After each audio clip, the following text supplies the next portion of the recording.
एक बार की बात है, रोहन और प्रिया एक खुशहाल परिवार में रहते थे। प्रिया एक बहुत ही मेहनती और शांत स्वभाव की लड़की थी। वह घर और परिवार को बहुत अच्छे से संभालती थी।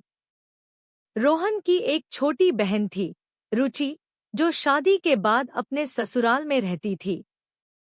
हर साल गर्मियों की छुट्टियों में रुचि अपने बच्चों आर्यन और मायरा के साथ अपने मायके रहने आती थी। इस साल भी वो दोनों हफ्तों के लिए रहने आ गई। प्रिया ने बहुत प्यार से उनका स्वागत किया, क्योंकि वह अपनी ननद और उसके बच्चों से बहुत प्यार करती थी। लेकिन जैसे जैसे दिन बीतने लगे, घर का माहौल बदलने लगा। रुचि अपने आप को घर की मेहमान नहीं, बल्कि मालकिन समझने लगी। वह सुबह देर से उठती और उठते ही कहती, भाभी, मेरे लिए चाय बना दो। आर्यन और मायरा दिन भर घर में उधम मचाते। खिलौने फर्श पर बिखरे रहते, दीवारों पर पेंसिल के निशान पड़ जाते और हर जगह खाने पीने का सामान फैला रहता। रुचि अपने बच्चों को टोकती नहीं थी और न ही खुद कोई काम करती थी। वह बस आराम से बैठी रहती और प्रिया को ऑर्डर देती रहती। भाभी, बच्चों के लिए नाश्ता बना दो। भाभी, जरा मेरे कपड़े भी धो देना। भाभी, कमरे में बहुत गंदगी है, साफ कर दो। प्रिया दिन भर काम में लगी रहती, लेकिन उसकी मेहनत की कोई कद्र नहीं थी। रोहन भी अपनी बहन को कुछ नहीं कहता था, क्योंकि उसे लगता था कि वह छुट्टियों में आई है तो आराम ही करेगी। धीरे धीरे प्रिया थकने लगी। उसे बुरा लगने लगा कि उसका इतना काम करने के बाद भी उसे कोई सम्मान नहीं मिलता। एक दिन, जब रात को सब सो रहे थे, तो प्रिया रोहन से बोली, रोहन, मुझे बहुत बुरा लगता है। मैं दिन भर काम करती हूँ, पर रुचि मुझे ऐसे ऑर्डर देती है जैसे मैं कोई नौकरानी हूँ। और बच्चे इतना गंदा करते हैं कि सफाई करते करते मैं थक जाती हूँ। रोहन ने कहा, अरे प्रिया, वो मेरी बहन है। वो छुट्टियों में आई है तो आराम करेगी ही ना। तुम क्यों परेशान होती हो? रोहन की बात सुनकर प्रिया को और भी ज्यादा दुख हुआ। उसे लगा कि उसके पति को भी उसकी परवाह नहीं है। उसने मन ही मन तय कर लिया कि वह इस बार चुप नहीं बैठेगी, बल्कि उन्हें एक सबक सिखाएगी। अगले दिन सुबह प्रिया ने रोहन से कहा, मेरी माँ की तबीयत ठीक नहीं है, मुझे कुछ दिनों के लिए मायके जाना पड़ेगा। रुचि और रोहन दोनों हैरान रह गए। रुचि ने कहा, भाभी, आप अभी कैसे जा सकती हो? हम यहाँ आए हैं और आप जा रही हो? प्रिया ने कहा, मुझे जाना जरूरी है। माँ को मेरी जरूरत है।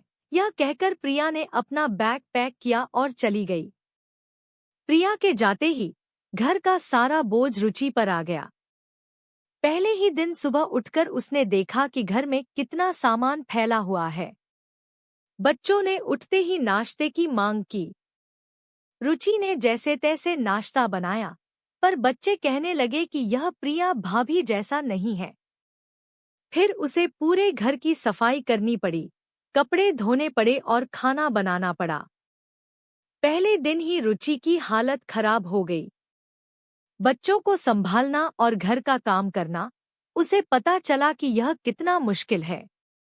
रात तक वह पूरी तरह से थक चुकी थी। अगले दिन भी यही सब हुआ।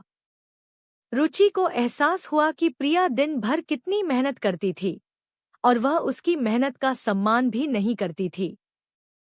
उसने अपने आप को बहुत बुरा महसूस किया। उसे अपनी गलती का एहसास हुआ।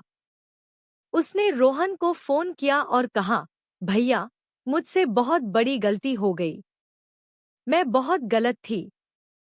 आपने मुझे बहुत बड़ा सबक सिखाया है। मैं अब कभी भी आपकी मेहनत का अपमान नहीं करूंगी। प्रिया ने रुचि को गले लगा लिया।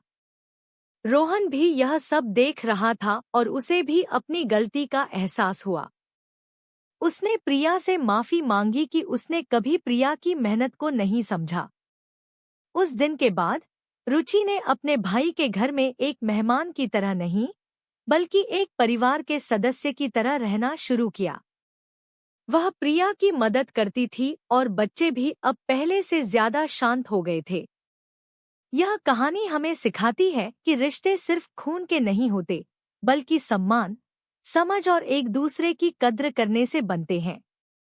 हमें कभी भी किसी की मेहनत को हल्के में नहीं लेना चाहिए और यह नहीं सोचना चाहिए कि किसी का काम छोटा होता है। हर इंसान की मेहनत और उसका सम्मान जरूरी है।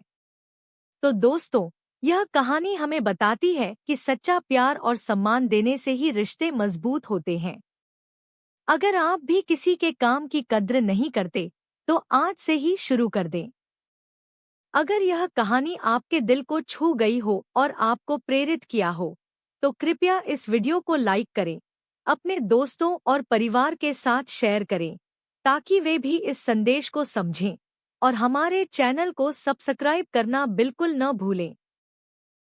और हाँ, हमारे आने वाले ऐसे ही दिलचस्प वीडियोस के लिए नोटिफिकेशन बेल को भी ऑन कर लें।